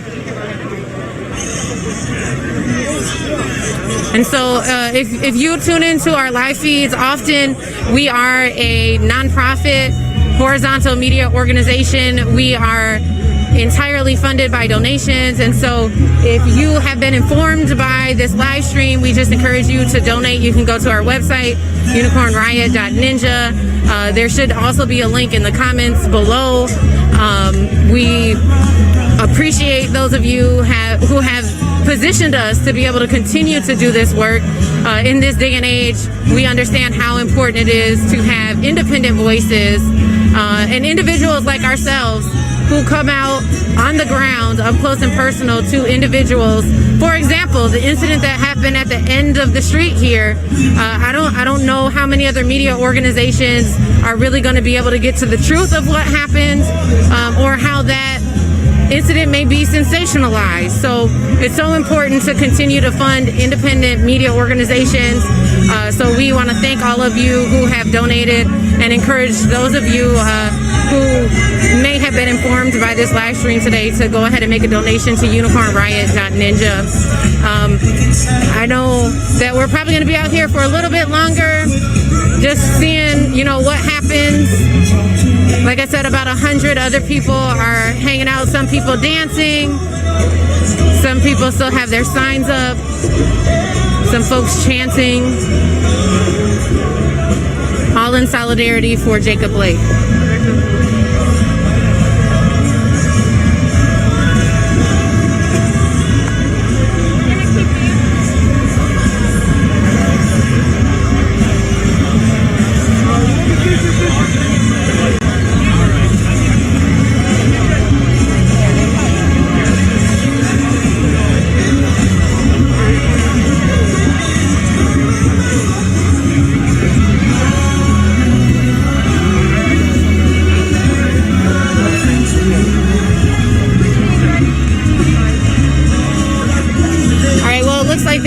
Getting ready to actually open these streets back up, so we're going to go ahead and turn it in for the night. We want to thank you for tuning in. Again, if you can donate, unicornriot.ninja. We have Nico on the back end. My name is Georgia Ford. Chris is actually operating core, and so thank you for all you who tuned in today and continue to support alternative media. Thank you so much. Have a good night. We got word that we need to get on the plaza. Please get on the plaza. We're going to get out of the street, so please go to the plaza. If you'd like to continue dancing or whatever you'd like to do, whatever business. So we got to clear the street. Thank you. Clear the street. Thank you.